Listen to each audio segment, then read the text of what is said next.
never judge too quickly ya, nggak boleh nih menjudge orang ya, bener ya, don't judge the book by its cover ya. Jadi tenang aja dulu, kita lihat prosesnya seperti apa ya teman-teman kita itu ya. Nah Mirsa, kita masih bersama Mas Arfan Pradiansyah tentunya di program Happiness with Arfan Pradiansyah. Pastinya kita akan lebih mengerti lagi mengenai makna kata happiness, apalagi yang hubungannya dengan pertemanan, friends and happiness itu sendiri ya. Tadi Mas Arfan bilang kalau misalnya kita pengen menjadi teman yang bisa membahagiakan teman kita, jadilah orang yang bisa dipercaya. Tapi kadang-kadang kepercayaan itu kan benar ada prosesnya supaya kita bisa dipercaya sama orang lain. Ini bagaimana supaya kita ini nggak terlalu cepat menjudge orang lain, nggak bisa dipercaya. Jadi kita tuh bisa apa ya? Bagaimana cara supaya kita bisa meningkatkan rasa kepercayaan orang pada diri kita, ini gimana?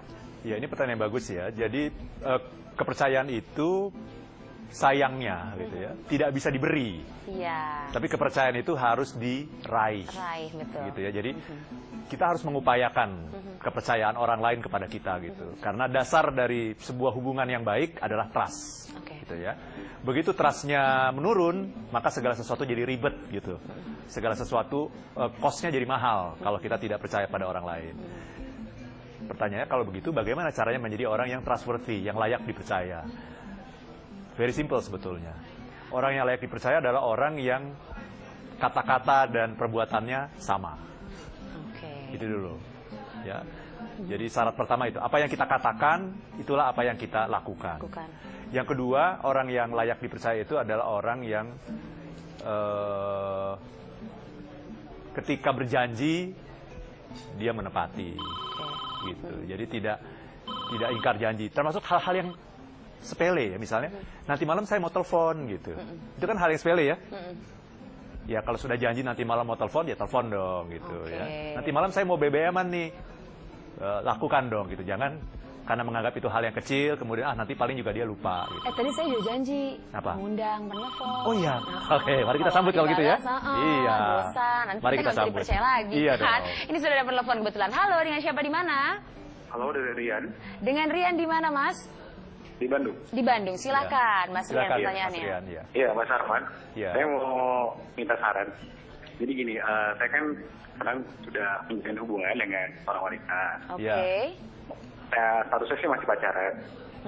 Cuman, jadi saya problemnya adalah pasangan saya ini susah menerima teman dekat yang wanita. Itu artinya saya punya teman atau sahabat itu wanita, itu cukup dekat. Nah, cuman dia tuh susah nerima gitu. Jadi artinya udah saya kasih pengertian, udah saya ketemuin gitu. Tapi tetap dia susah gitu. Itu gimana ya caranya untuk ngasih pengertian yang tepat gitu. Baik. Terima kasih Mas Rian di Bandung. Terima kasih Mas Rian. Ini gimana Mas Arfan, benar juga ya kalau udah punya pasangan ribet. Sementara kita punya teman di luar sana, nggak cuma yang sesama jenis, tapi yang lawan jenis juga kan banyak. Ini gimana Mas Arfan? Saya kira ini kita harus siasati dengan baik ya, karena kalau tidak ini bisa mengakibatkan kekisruhan yang lebih dalam gitu ya. Benar. Jadi begini, khususnya hubungan dengan lawan jenis ya. Bolehkah kita berteman dengan lawan jenis? Tentu saja boleh ya.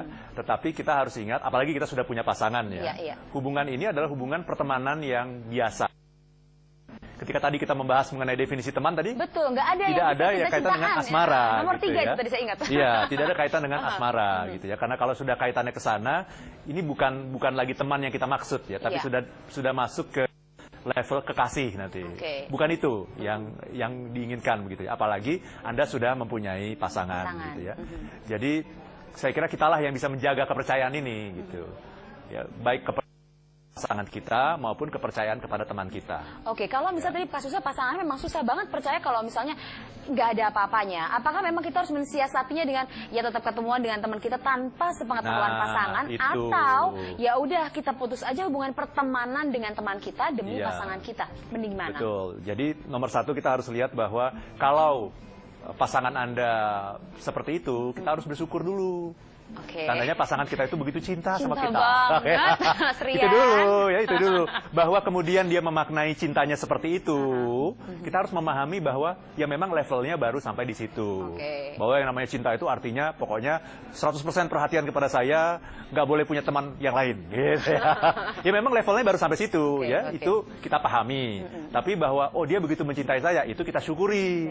Ya. Nah, kemudian tahap berikutnya adalah mari kita berkomunikasi dengan terbuka. Coba kita membuka diri. Kalau tadi Anda sudah mempertemukan itu dengan teman Anda, saya kira itu bagus. Ya. Dan kepada teman Anda juga perlu diberi pengertian juga gitu, bahwa sekarang saya akan berbeda dengan saya yang sebelumnya dalam pengertian. Sekarang kita lebih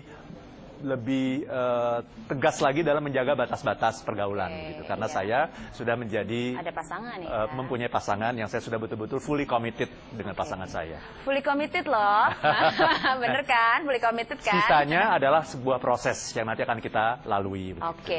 Dan mungkin tahap selanjutnya adalah menyaksikan Happiness with Arfan Pradiansyah, supaya nanti naik levelnya ya ceweknya. Betul. Ya. Nggak cuma sampai di situ aja arti pertemanan itu ya. Nanti kita bahas lagi ya, pemirsa, buat Anda yang penasaran arti friends dan juga happiness ini seperti apa, nanti kita akan bahas lagi bersama Mas Arfan, dan juga nanti kita akan kedatangan bintang tamu ya Mas Arfan ya, yang kayaknya tahu banget apa makna pertemanan yang sampai akhirnya bisa menimbulkan happiness itu sendiri dalam kehidupan mereka ya. Jadi tetap bersama kami tentunya di Happiness with Arfan Pradiansyah.